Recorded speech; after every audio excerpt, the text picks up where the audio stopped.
भाटिया, मैं आपसे शुरुआत करता हूं और आपसे 50 सेकंड में जानना चाहूंगा, क्या आपको लगता है जो बार बार कांग्रेस एक आरोप लगा रही है और भारतीय जनता पार्टी पलटवार कर रही है बार बार एक बात के ऊपर कि बीजेपी कुछ छुपा रही है, यानी नरेंद्र मोदी का शासन कुछ छुपा रहा है? 50 सेकंड।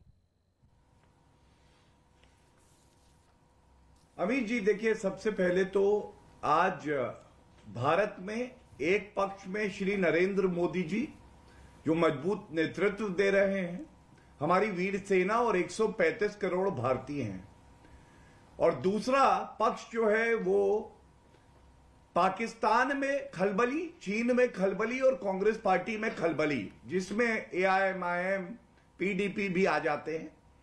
लेकिन दुख की बात क्या है कि राहुल गांधी कहते हैं हमारी वीर सेना पिट रही है, वैसी भी यही कहते हैं, और रिमोट कंट्रोल से चलने वाले खड़गे जी में इतनी हिम्मत नहीं है कि वो राहुल गांधी के खिलाफ कार्रवाई करें। हमने तो मांग करी थी कि इन्हें तुरंत निष्कासित किया जाए। जहां हमारी वीर सेना खड़ी है ना, राहुल गांधी को 1 मिनट खड़ा करा दीजिए, जम जाएंगे, जम। राहुल गांधी का दिमाग तो जमा ही है, वो भी जम जाएंगे। लेकिन हमारी भारतीय सेना के हौसले को तोड़ने का प्रयास करते हैं। दूसरी बात, जो आज खड़गे जी ने बयान दिया है, मैंने देखा, उन्होंने कहा कि भारतीय जनता पार्टी का कुत्ता भी जो है कुर्बानी नहीं दिया है। अब ये कुत्तों की बात, पिद्दी की बात, गले में पट्टा पहन लेना, ट्रैकिंग करवाना, मैं मोदी जी का एक वक्तव्य है, इसी तरह की बात संसद के पटल पर खड़गे जी ने पहले भी करी थी। जी जी जी। तो मैं केवल इतना कहूंगा, मोदी जी ने तब भी कहा था कि हम कुत्तों वाली परंपरा से पले बड़े नहीं हुए हैं। तो वो बात आज भी सत्य है।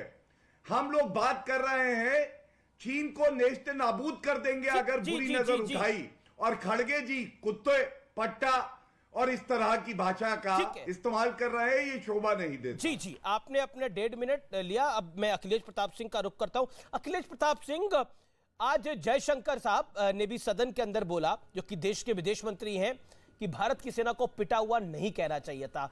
जिस बात पर आप असउद्दीन ओवैसी पर सवाल खड़ा कर रहे थे उस दिन चर्चा के अंदर, कांग्रेस के प्रवक्ता नेता कह रहे थे ओवैसी ने यह गलत बोला, वही बात राहुल गांधी ने कर दी। आपको लगता है हमारी सेना पिट रही है? राहुल गांधी का यह बयान कितना गलत है, इसको आप क्या कहते हैं? क्योंकि भारतीय जनता पार्टी कह रही है यह देश विरोधी बयान है, सरकार भी इसी तरह की बात कर रही है।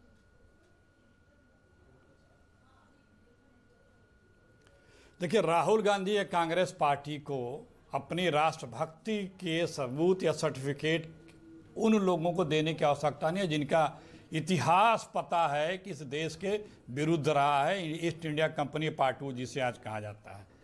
और देखिए, जो भी इस बीजेपी से आज असहमत है वो सब पाकिस्तानी है, चीनी है, नक्सल है, आतंकी हैं, खालिस्तानी हैं, ये सब वही हैं।